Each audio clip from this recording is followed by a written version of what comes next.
racing at the moment. Hi, I'm Gugu, and this is round 9 of the West Bank Super Series, as we once again return to an old friend.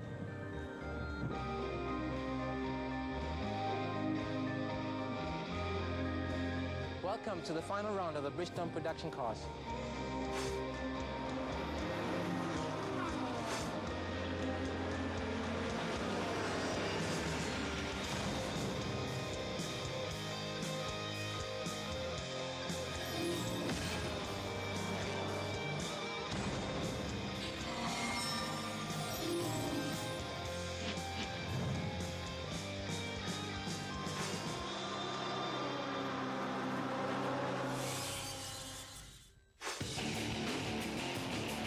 Show, the final round of the Bridgestone Production Car Championship. Are there a few issues left untold?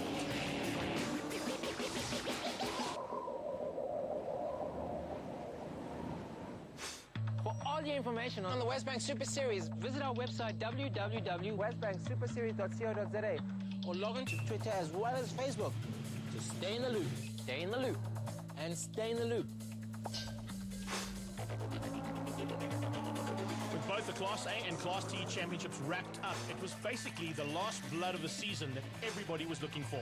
Rob Green provided the magnificent pace car, and the pace in Class A just hotted up every single time they got out on track. It looked like it was going to be an all-wheel drive and quattro race, and this man has had a fantastic season. Let's find out from Henny what 2012 was all about.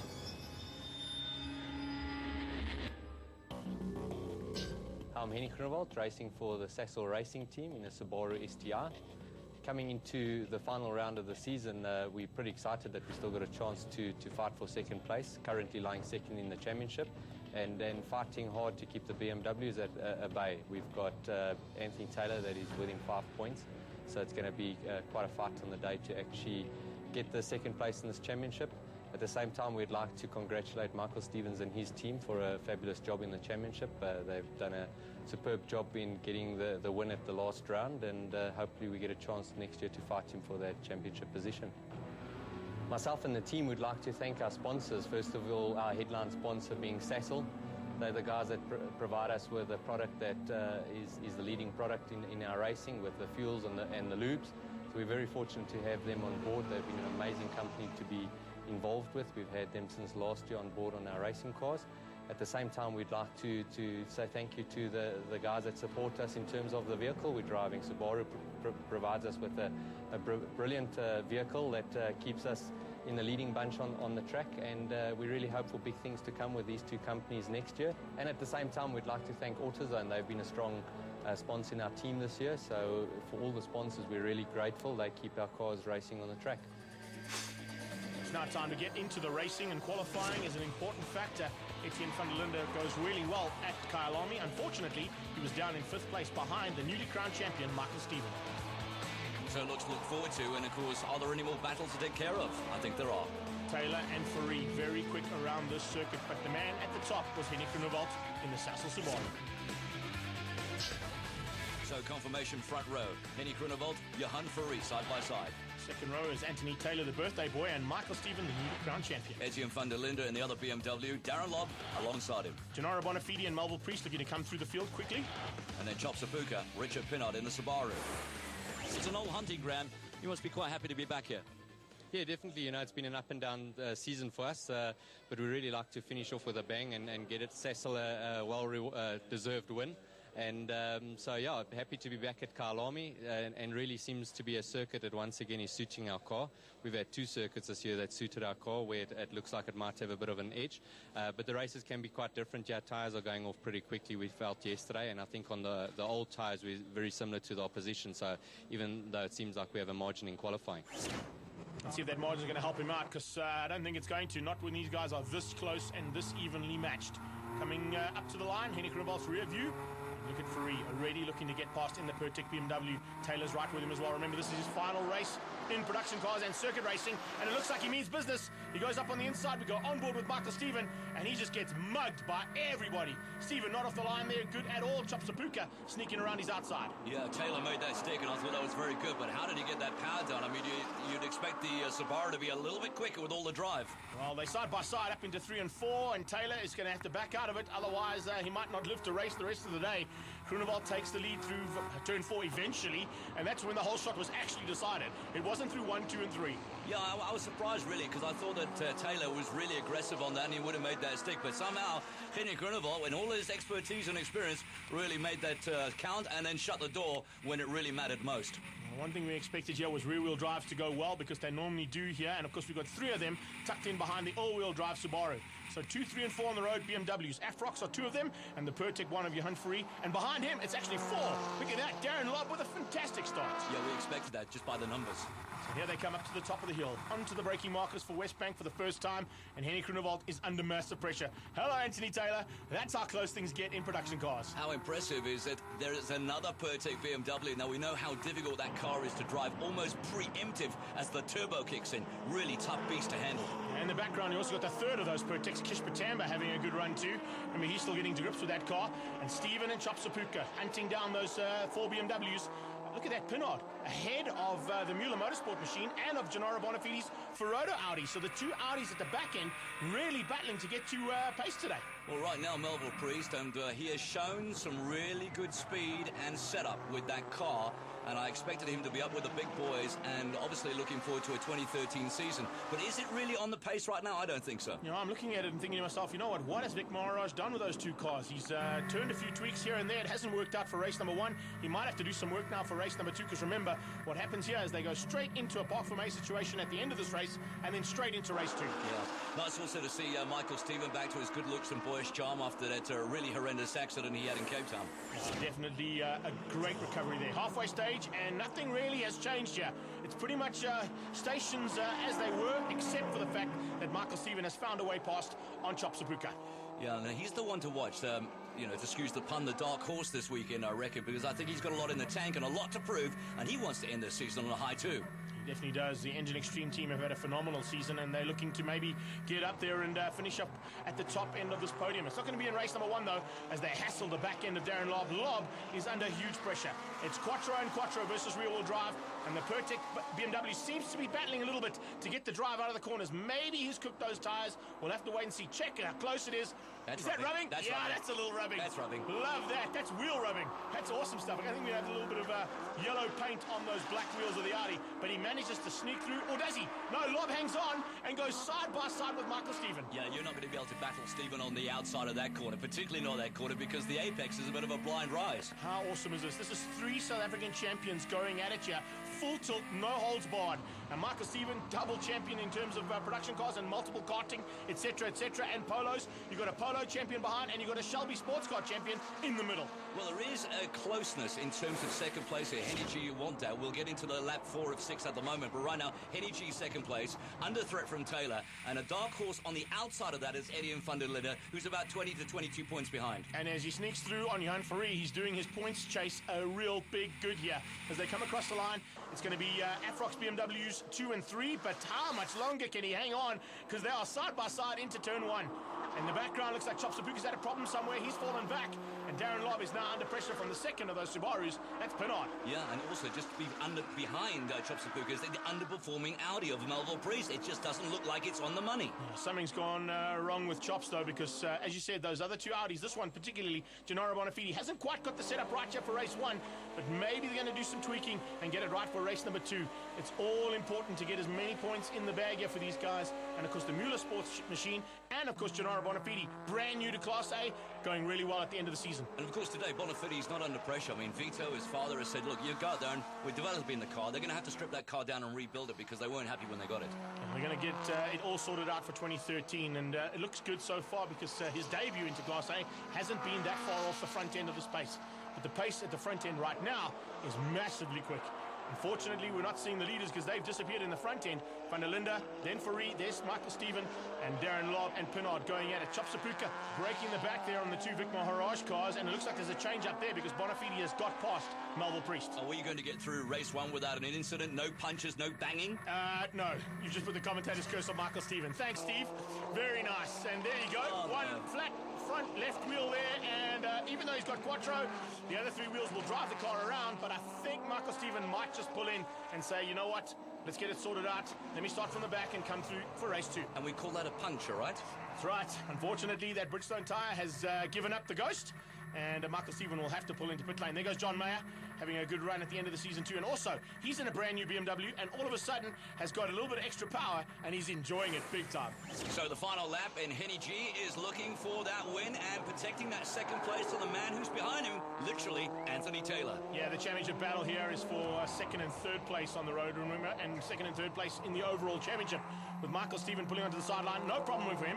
He didn't even have to start the race. He's already wrapped up the time. Whoa! A little bit of late race incident there. Melville Priest taking Pinard's bumper off, and the boot is open.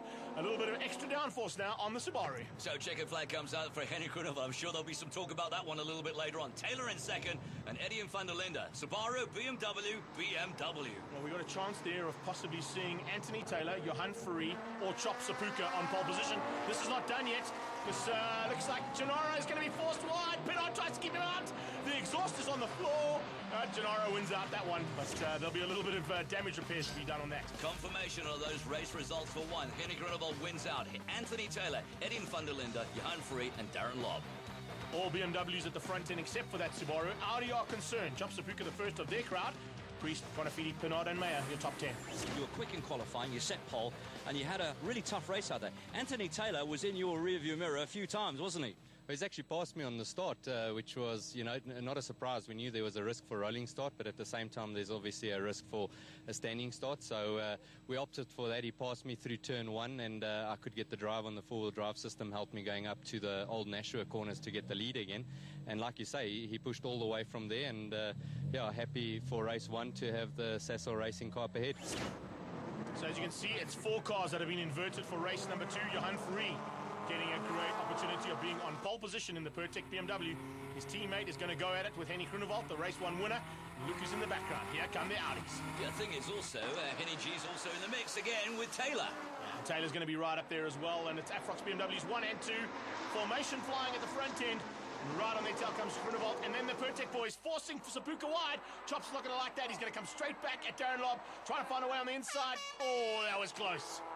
Very, very close there, but look how close it is between the Sasol Subaru and the Afrox BMW of Taylor. Grunewald side by side. Oh, we spoke about this championship battle. It's not over yet, is it? Well, not really, no, but, you know, it could be. I think it could be big time in a few seconds' time if something goes wrong. Right now, it's all about that all-conquering Sasol Subaru today. He was at the front end almost all of race 1. In fact, he wasn't beaten in race 1 at all, and he's getting to the front relatively quickly. He started in 4th place. He's up to 2nd by turn 5. They'll get through Sunset and Clubhouse, and this part of the track is one of my favorites, that left and that right. And really, if you don't pick up the right line on this, you just lose power coming out of the second. Yeah, the S's are not an easy corner to get right at all, and you can see just how hard Michael Steven's having to work. And when you see a champion at work in his cockpit like this, it's definitely the way you want to be going. Here he goes on the inside of Chop Sapuka. So I think Sapuka might have just given him a little bit extra room, realizing that Michael Steven has now got fresh rubber on that car. He had to start right at the back, but he's come through pretty rapidly as well. And he's chasing the other ones very, very quickly. Henny Grunewald still charging down Eddie and Van der Linde. And, of course, when that man gets his nose in front, he's not an easy person to pass either. Yeah, Henny Grunewald knows how to make the Subaru very, very wide. As he runs... Oh, speaking of wide, not that wide, Henny.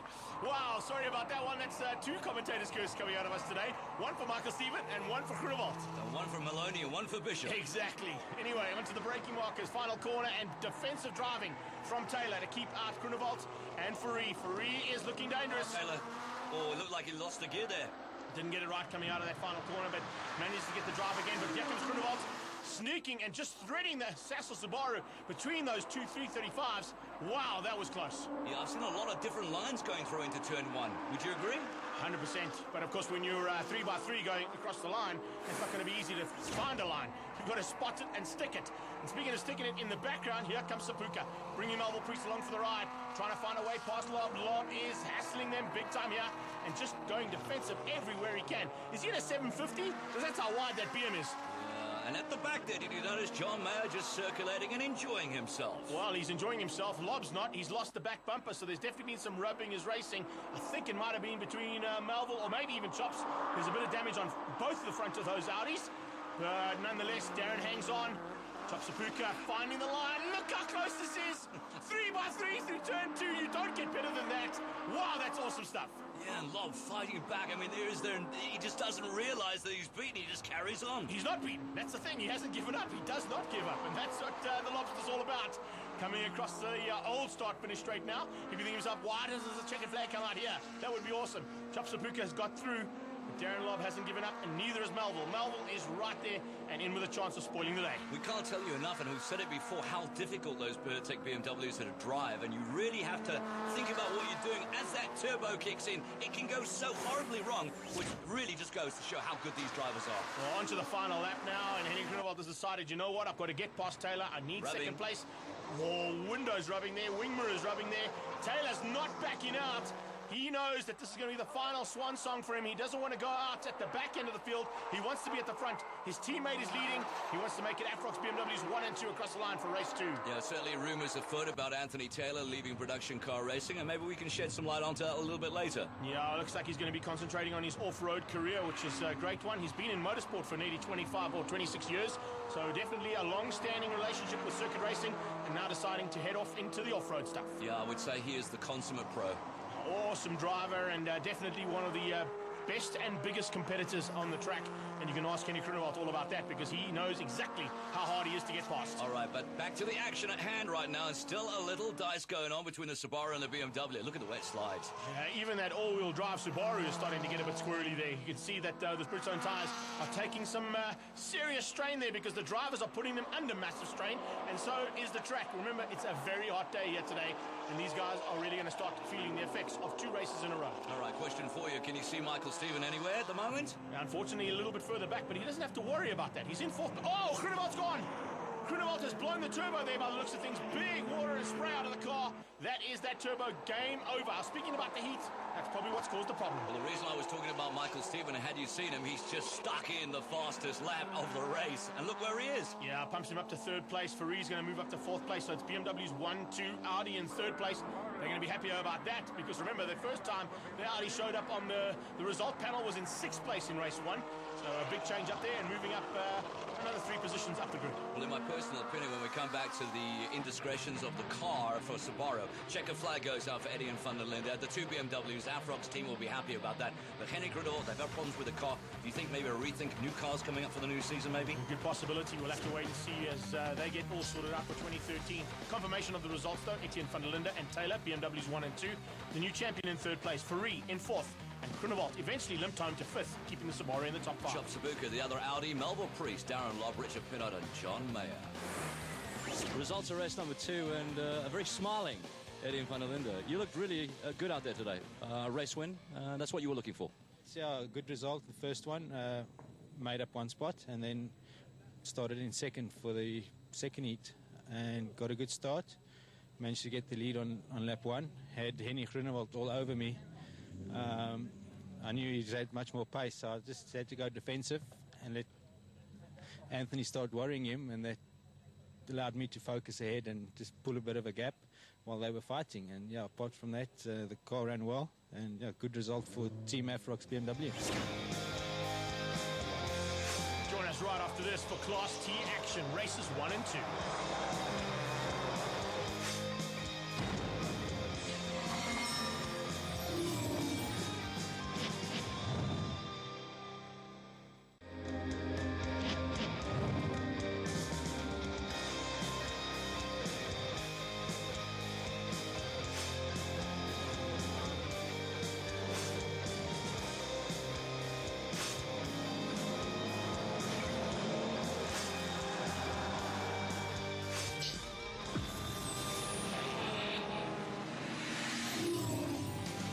Class T, the championship is all wrapped up. Graham Nathan has done it. But what is going to happen for second place? Because the Fords are fighting for a 2 and 3 in the championship. However, Indy Oil have got something up their sleeves. Let's find out from Graham what it is.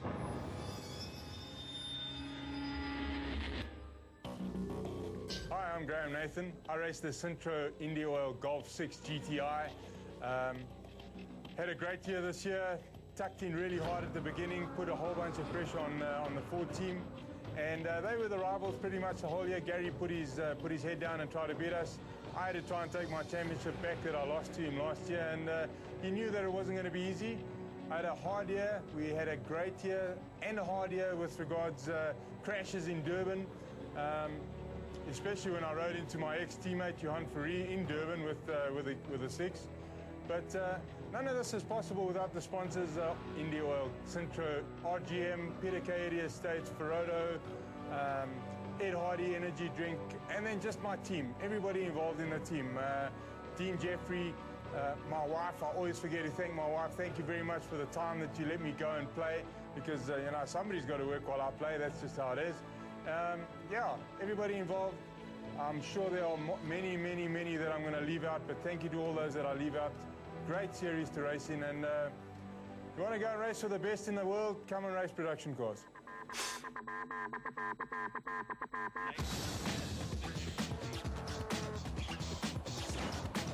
Qualifying a very tight affair as Devin Robertson and the Big Boss Auto Renault got to the front end initially, but unfortunately was outgunned eventually by the Ford and by Graham Nathan. So only one little battle left to sort out in Class T, but how well will the Minis go today? I think well. First and second definitely having some Red Bull because the wings are working. Qualifying confirmation, it's a front row dominated by the Minis of Thompson and Cronier. Keys are revisited. Second row, Graham Nathan, Sean Duminy, there's a battle. That's the one to watch out for. Devin Robertson and Gary Formato out qualifying there. Jacques Chabert and Michael van Rooyen in the cruise. Looks like this bodes well for Mini Lee. Yeah, no, definitely. We thought when we before we came here that the Mini might suit this track. Funny enough, just like the Kisa, we seem to be quick there. But we also did a lot of development on the suspension just to suit out some problems we had in the turning in of the corners.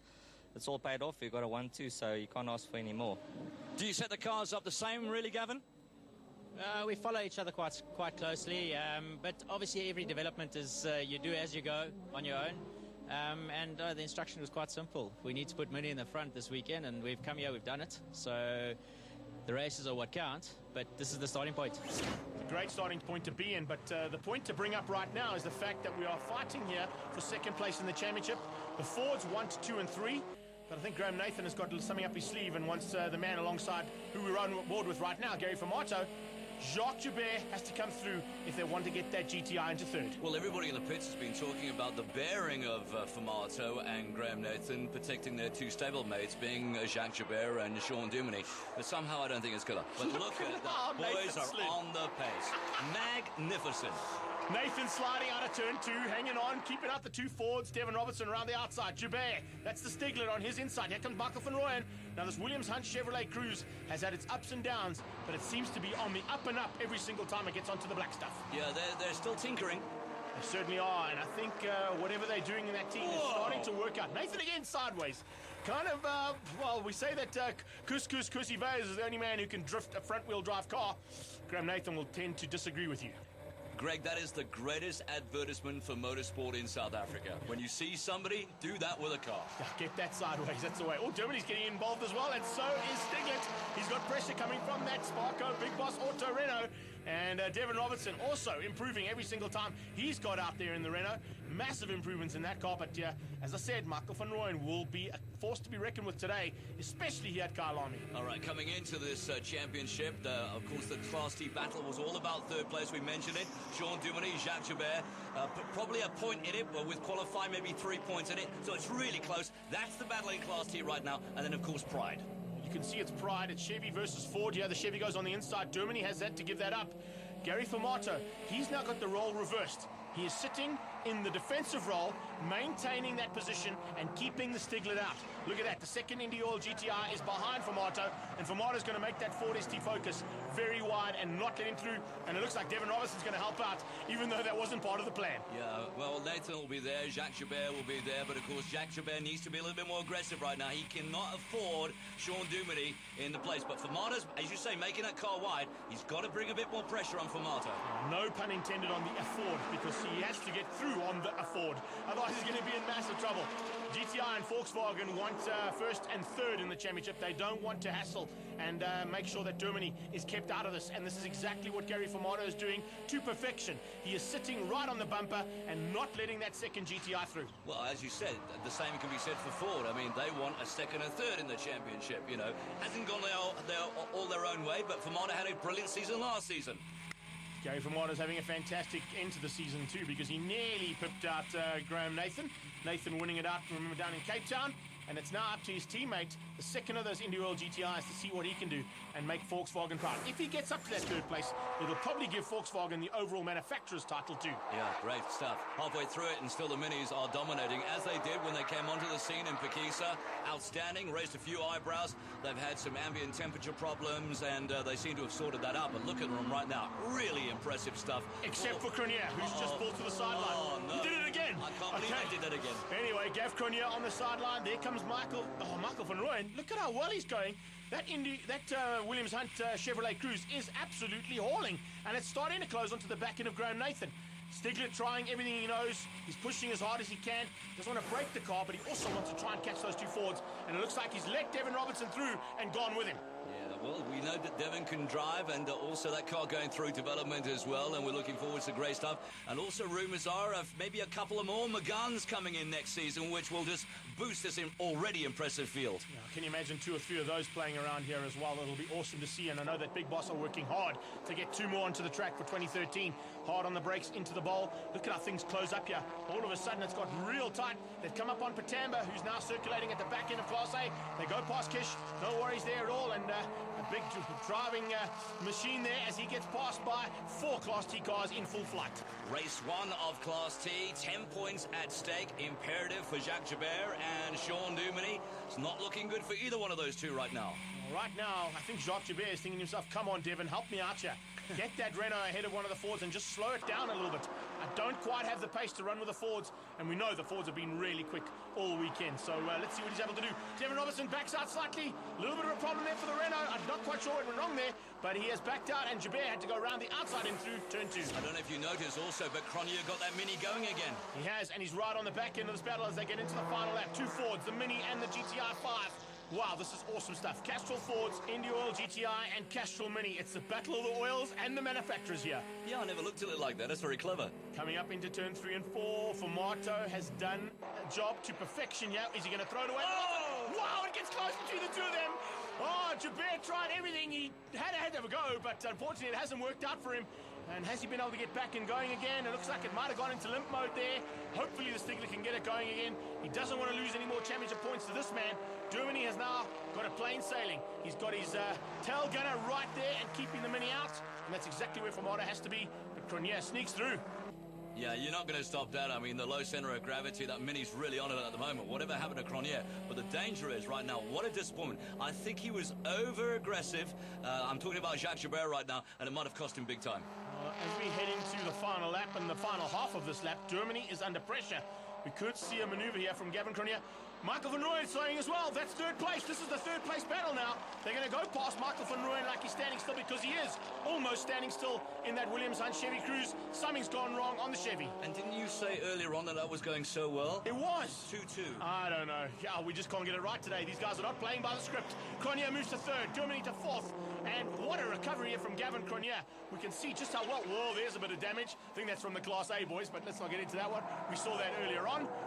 And the 2 Fords are going to have to settle here for what is going to be 4th and 5th place on the road. Just got an alarming situation right now. We've just had a severe weather warning for Kyalami. Wow, is this going to ruin what would be a perfect day? Well, it looks like we're still going to be having great weather for race 1 and possibly for race 2. But across the line, Lee Thompson's not worried about the weather. He's taking the checkered flag ahead of Graham Nathan.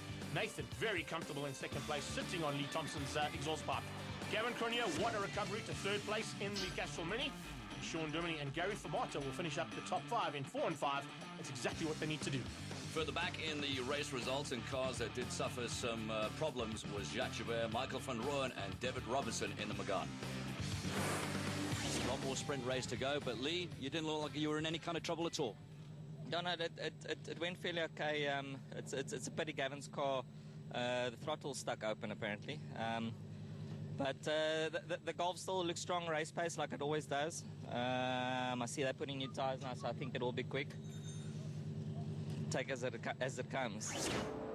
So race 2, 4 cars inverted, and it's going to be Indy Oil GTIs versus Castrol Minis versus the Castrol Ford Focus, and there's only one out there by the looks of things, and I think that is Gary Famata. Where is Sean Dermody? He hasn't made it out just yet. I think he's starting from pit lane. No, I don't think so. I think he's actually parked on the side. I'm not quite sure, but we'll get confirmation of that. But I think he's parked on the side. I don't think he started this race. I think he had some leaking problems in that shunter or a collision that he had, and right now that car is just not there.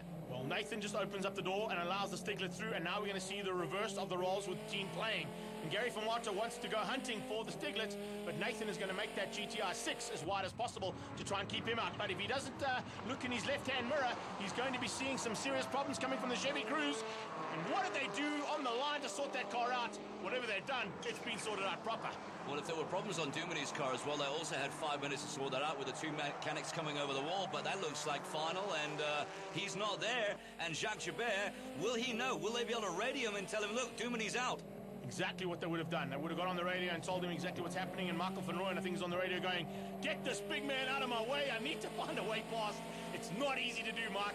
The Rustenburg Rocket is definitely having some problems of his own, and it looks like the Stiglet's about to be outgunned here by his teammate. I don't think Graham's too happy with the pace that Jacques is running, and he's saying, come on, youngster, let's get going. Yeah, but Uncle Nathan, I only have a Golf 5. That doesn't matter. He has got a championship-winning car in his hands, and he knows he can make that thing move, and he's doing just a superb job. But look at the Chevy Cruze. What a recovery here from the Williams Hunt team. I've got to say, Michael van Rooyen is looking pretty dangerous for catching Lee Thompson at the front end. That's the second time you've said that. Look what happened in race 1. Anyway, good news is I want to tell you, rumours afoot that they're building another car, and we'll have maybe possibly 2 Chevy Cruze out there next season. Yeah, it's going to be good to see another Chevy Cruze out there. And I was saying that the front Mini was actually Lee Thompson. I apologise. It's Gavin Cronier. He has got his car sorted out and is disappearing at the front end while these guys have their little in-house battle. Well, you can be forgiven for that. And as we experienced it the whole season, the liveries of both these cars, depending on how many's in the team, identical. Sometimes we can only tell by the wing mirrors. The wing mirrors are red. That means it's Thompson's car. I think the green wing mirrors are Cronier. They come flying through. Oh. Nathan sideways through 2 is something spectacular. If you've never seen it, folks, you've got to get down and check this out. All right, so let's have a look at it. So 5 or 6 and 1 to go. Still some battle scars happening on Famato's car at the moment, and being chased down by Lee Thompson. And those minis really on their pace, and I'm really, really looking forward to a really great season next year. It's going to be absolutely awesome. Yeah, this is the way we finish things off. Can you just imagine what's going to happen in the first race for next season? An awesome season so far. It's not over yet. Gary Famata under pressure here from Thompson up into Westbank corner. Hard braking. Of course, this is the final time we see Westbank as the series sponsor. Probably be also the final time that we see these 2 Ford STs out there, because the rumour is also abound that they'll be coming up with some new cars, possibly. Well, it'll be good to see the new cars out there. There's going to be plenty to see next season, so definitely something to keep your eyes and ears open for. Heading into the final. Oh, Thompson sideways. Oh, something's broken on the car. That is for sure. Something has gone wrong in that car. Look at all the smoke coming out the back. That's oil. And yeah, something has gone seriously wrong. Can Thompson limp it to the line? He probably can. That's the kind of skill he has. He won't be able to run with the pace of Famata now. And Famata's going to just have to hang on. Looks like it's going to be Graham Nathan who's going to win things out at the front end. And are we going to be seeing the GTI ahead of the Mini? We'll have to wait and see. Yeah, any mere mortal would have lost that. Thompson, well, he's not mortal. He's brilliant. Great driving here from these guys. And, of course, up into the top of the hill for the final time.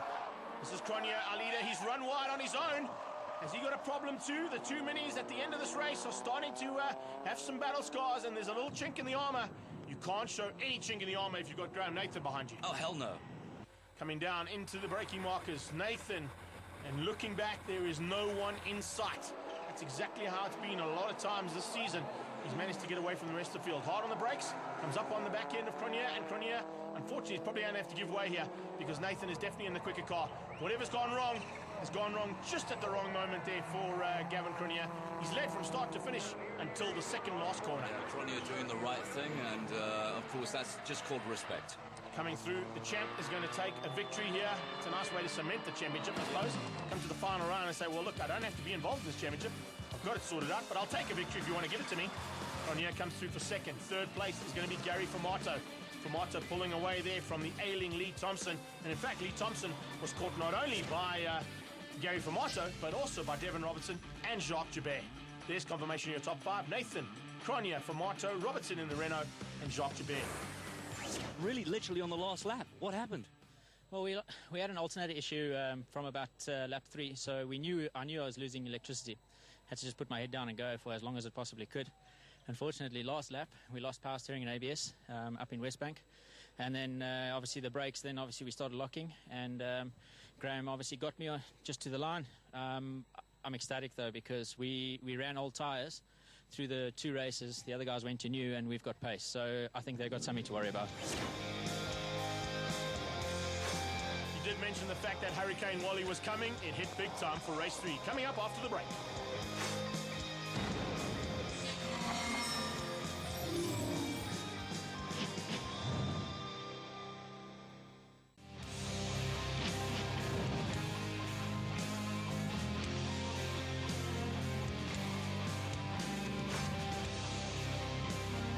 Race 1 and 2 done and dusted now, and unfortunately we preempted the fact that there was a massive rainstorm about to hit Kyalami.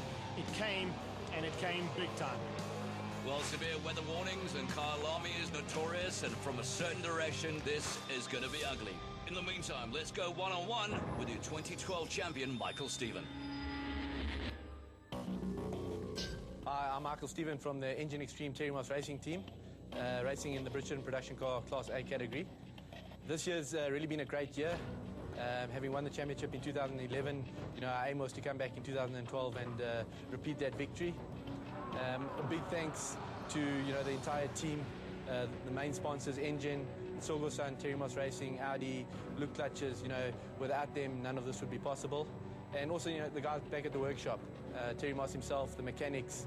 They really put in a big effort this year, and the results have spoken for themselves. I think we've had 18 out of 23 podium finishes this year, and our reliability and speed has really won us the championship. So a big thanks to all of them, and we look forward to next year and this weekend. No pressure going into this round. The previous round at Cape Town had a little bit of a scare on the Wednesday before the race with some fire burns in the back of our truck. Just thought I'd let you guys know everything's healing well. As you can see on my face, got no scars or any damage. My arms are healing well. Just a little bit tender at this stage, but another 2 or 3 weeks and everything will be back to normal. This year has certainly been a very competitive season. I think the biggest rivals this year who've challenged for the championship have been Henny Groenewald and Anthony Taylor. As mentioned earlier, I think reliability issues have really stepped up into the position of winning the championship. And looking forward to 2013, we've won it the last 2 years in a row. We're certainly going to be putting in some extra effort in the off-season so that we can come back in 2013 and fight for the championship again and hopefully pull off a hat-trick of wins. A standing start due to this massive downpour. Wow, is this going to play into the hands of the all-wheel drive and Quattro boys? I think so. Audi, definitely. So watch for the Audis and the Subarus off the line. The BMs are going to battle. They'll probably be able to run with the guys if the rain doesn't come down any harder than what it is right now. But unfortunately, it looks like it's going to get even worse.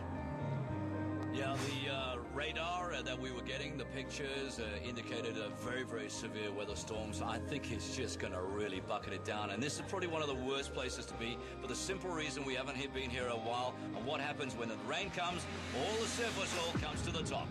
Let's see if they're going to be able to hang on to that oil, because I think there's going to be a possibility of some of the guys who've been at the back of Class A coming through. Remember, we're also going to be picking up on the action from Class T. And Graham Nathan are really taking a victory in the dry. Maybe he can steal one in the wet too. Well, let's have a look at our wet weather drivers out there. Who's notorious for it? Who's probably deemed to be the best wet weather drivers out there? I mean, a couple of the names come to mind. Now, we're certainly going to be looking at Nathan, as I said. You'll be looking at Devin Robertson, very good in the wet. Sean Dermody will just try and go defensive. I can tell you something, it's guys like Lee Thompson and Gavin Cronier who can make their cars work well. Front-wheel drives, and of course with the force-inducted cars, they're going to have to be playing around in 4th and 5th gear. They don't like to be in the 1st, 2nd, and 3rd ones because that's when they start to light the tires up. All right, looks like it's coming in, and they're spot on with the radar. The rain's looking quite thick and coming in fast, and Dick Sorensen's looking up to the clouds going, oh, not now. Here we go again. Good start from Chops Apuka. Wow, what a start from Chops. He is gone like a rocket ship off the line, goes side by side with his teammate. I think he's going to get the whole shot. From 5th on the grid, he goes into 1st position. Was that a jump start? I don't want to say that, but it looked like he got it perfect. We've seen that before, and he missed it by about a foot in Port Elizabeth, where he did exactly the same thing, but he was busted. Yeah, I think this time he might have got it down to perfection. Minis and GTIs and the Chevy Cruze and the Renault and the 2 Fords go down into turn 1. Chev Cruze on the inside. Nathan backs up. No, it's Stiglitz. That's Jacques Joubert round the outside. Check out Thompson. Holy moly, can you get any better than that? A Mini around the outside in the wet, and now sneaking on the inside, possibly of the Chevy. Jack Joubert on board with him, and of course, right now with those weather conditions, and it gets all misty, it gets very difficult to see in those cars as well. Oh, look at that! That's Sean Dumity in Fumato's car, keeping it together. I'm not used to that car, he says. Right, he gets sideways there. Remember, his car broke, so having to change up with his teammate, that's all about the team sport here. Speaking of the teams at the front end, Afrox BMWs, surprisingly hanging on for now. The rear-wheel drives are giving these all-wheel drive and quattro boys a good run, and I think it's every man and lady for themselves out there right now, because I don't want to be involved in this, dude. Certainly Ford would never do anything illegal whatsoever, so they're quite within the rules to do that because of the championship. And Duminy, after all, he didn't finish the last one, needs the points against Jacques. The car was entered. That's the most important factor, so that's why he can take it that way. Around the outside, Gennaro Bonafide. I was going to mention him as a possibility of a good rain driver. He's going to drive around the outside of the new champion and now take Michael Stephen along for the ride. He's going to slot in behind his Audi stablemate and try and hunt those BMWs down. And remember, it's going to be a tight battle. Look how difficult it is already. Yeah. This is only lap number 1. Michael Stephen can hardly see a thing out that front windscreen. Yeah, he won't be the only one. I'm assure you, some of those drivers are going to have to open up the door to get some wind going through. It's bucketing down right now, and this is treacherous conditions. Look at that, getting all squirrely, Chops Apuka. You can see how hard it is as they go wide here. 2 of them side by side. I wouldn't have tried that in the wet, but of course I think only Anthony Taylor and Gennaro Bonafide could have got that right. This is how they come into the final corner. Moving up the inside there, you can see Johan Ferrari also starting to make a maneuver. And Etienne van der Linde, even though he's a phenomenal driver, he is battling to keep that car on the traction side of this track. And Henrik Revolt, there you see the difference. All-wheel drive, taking on the rear-wheel drive of the BMs. Yeah, but also the whole field, because it's bucketing down, because of visibility, they're tiptoeing. And Gennaro Bonifidi's going, why are you guys going so slow? I want to just get to the front end. Speaking of the front end, this is Class T's front end.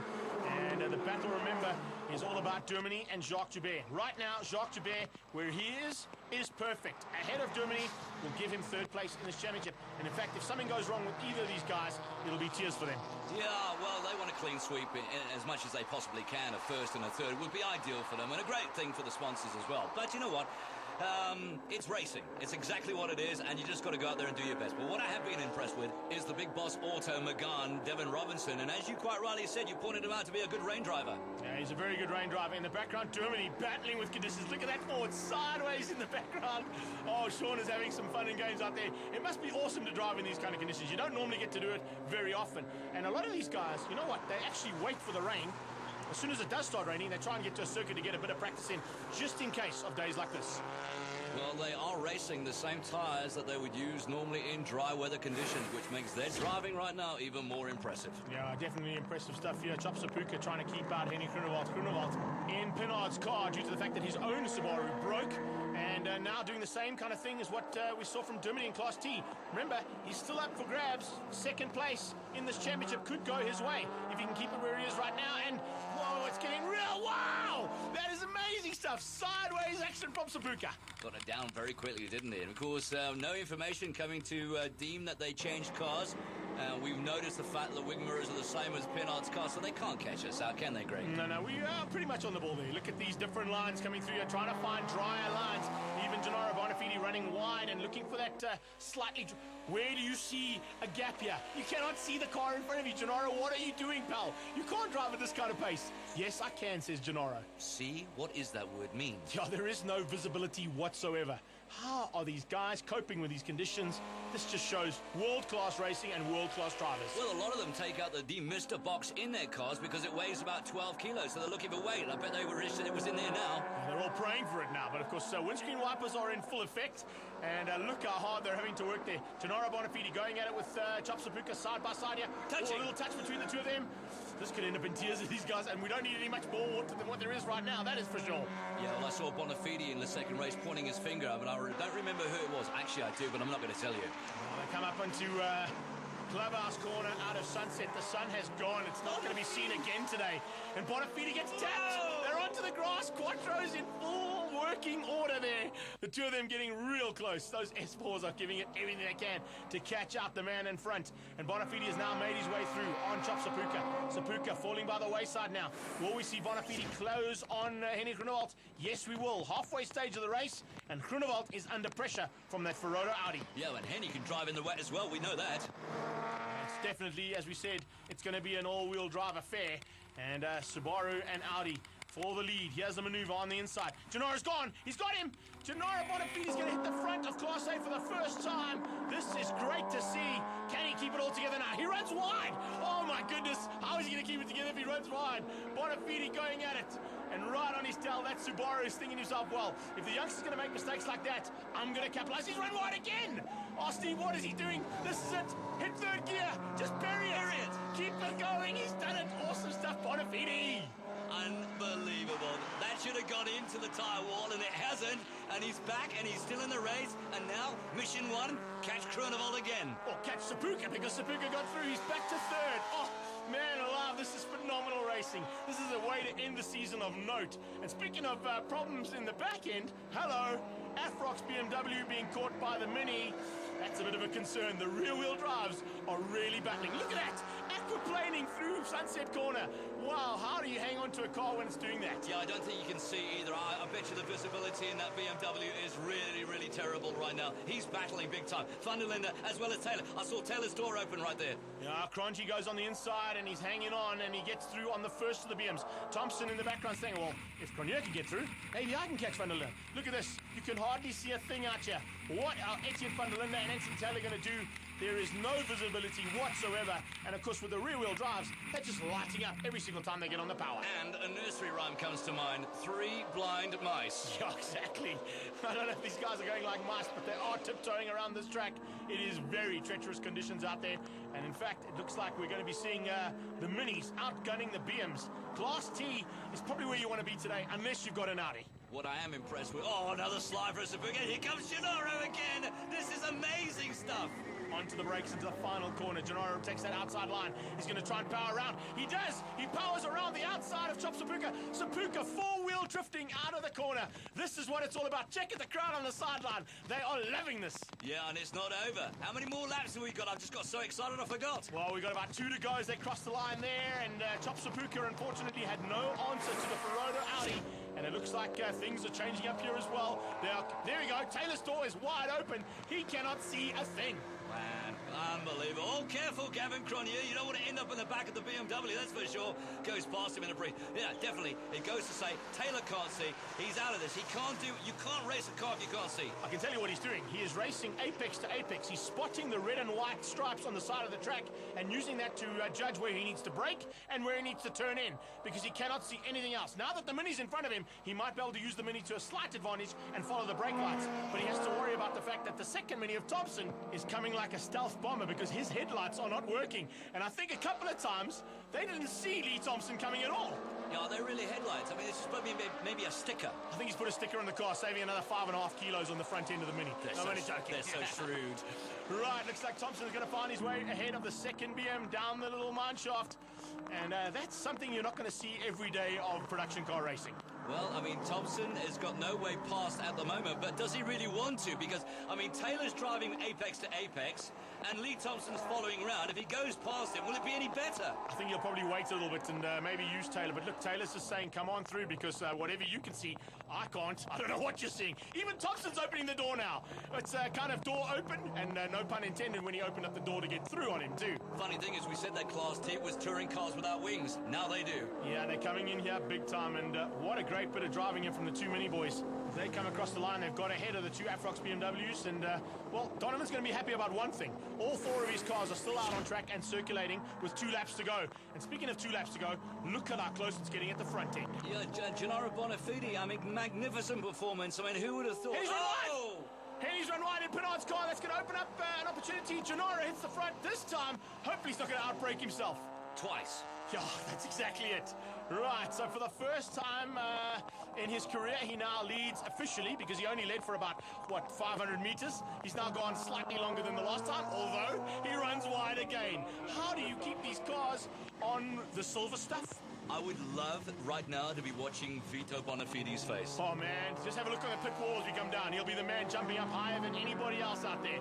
Bonafide goes across the line. It looks like it's going to be all sorted out. Van der Linde is parked in the kitty litter. Down at the bottom of the bowl, it's the final lap. There are 3 corners to go, and Bonafide has done everything right, and he runs wide again. Wow, come on, Gennaro. This could be your rookie debut win. Can we see Bonafide taking a victory here today? We will also got some information coming through that Michael Stephen, we saw him like fall off the pace, and the reason is problems probably with the diff. He's only 2-wheel drive and not 4-wheel drive now. Coming onto the braking markers for the final time, Monster Fidi is going to take a victory here. Can you believe this? The youngster who stepped across from Class T into Class A is going to take his maiden victory in probably the worst conditions, as Jeremy Clarkson would say, in the world. Absolutely. And the surprise result of the day, no doubt. Brilliant drive there from Bonafide. Great effort from Gennaro, and superb stuff from Henny Groenewald, beating out Chop Sapuka. All-wheel drive and quattro dominance at the front end of Class A. So what a way to end the season for 2012. Outstanding. Here are the results. Gennaro Bonafide taking his maiden win. Groenewald comes through for second. Sapuka, Priest, and Michael Stephen. Check that out. All-wheel drive at the front. Those were Class A results right now. Let's focus on Class T. Confirmation, Gavin Cronje, Lee Thompson, both those minis, Michael van Rooyen, Graham Nathan, and Devin Robinson in the Megane. Gennaro, you and the car seem like a match made in heaven in these conditions. You've been good in the dry, but in the wet, that was something special. I tell you what, Matt, the whole day I've been praying for rain. We had a shocker race 1 and 2 with a fuel pump, but that race was incredible. I can't explain to you. The last 2 laps were undrivable. You know, even with the Audi Quattro system, which is why we won. You know, Audi Sport, Audi Quattro is fantastic in this weather, and I don't know what to say. I'm stoked. I'm stoked. If ever there were conditions perfect for the Mini, this is it, hey, Gav? Well, I mean, the whole day we've had pace. We've had a few niggles, but when the rain came, a little bit of unknown conditions for us, but it certainly suited us. I mean, it was tricky, but it was easy. Lee, from your side, you're the guru as far as car setup goes, so you know a shorter car is just going to be much better in these conditions. Actually, I don't know, because it was hell out there. Really, the last 4 laps, I just Gavin's taillights to judge where I should brake, because everything was just messed it up. And even down the straights, I was just waiting for it to just be off to the left and right and hit the wall. But then I saw little long tail lights and it was Audis, and I thought, we're going to come now. No, it was good. It's a good end of the year on this note. In terms of the championship, though, second place was up for grabs today, and Henny Groenewald hung on ahead of Anthony Taylor, who bows out of circuit racing and heads to the off-roads. In the Class T points, very, very important. Third was up for grabs, and Indy Earl wanted that in the form of Jacques Joubert. Nailed it. Graham Nathan, Gary Formato, Jacques Joubert, Sean Duminy in fourth, and Lee Thompson. And with Joubert going into third place, that gives Volkswagen the overall manufacturer's title 2 in production cars, ahead of BMW, Audi in third place, Ford, Subaru, Mini, Opel, Chevrolet, and Renault. So an outstanding 2012 season for Bridgestone Production Car Racing. As always, Greg crisscrossing the country. It's been an absolute pleasure being alongside with you and watching all the action up front and personal. As always, really good to be with you as well, and congratulations to our 2 newly crowned champions, Michael Stephen and Graham Unbelievable Nathan. For more information on the Westbank Super Series and the final bit of action there, log on to westbanksuperseries.co.za and tag Facebook and Twitter.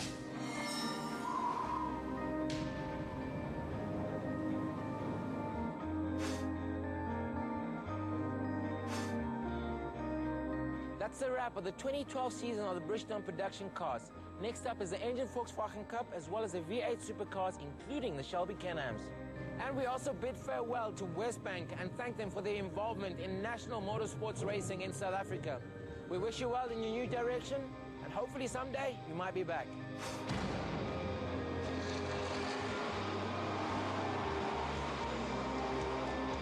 I'm Gugu. See you in 2013.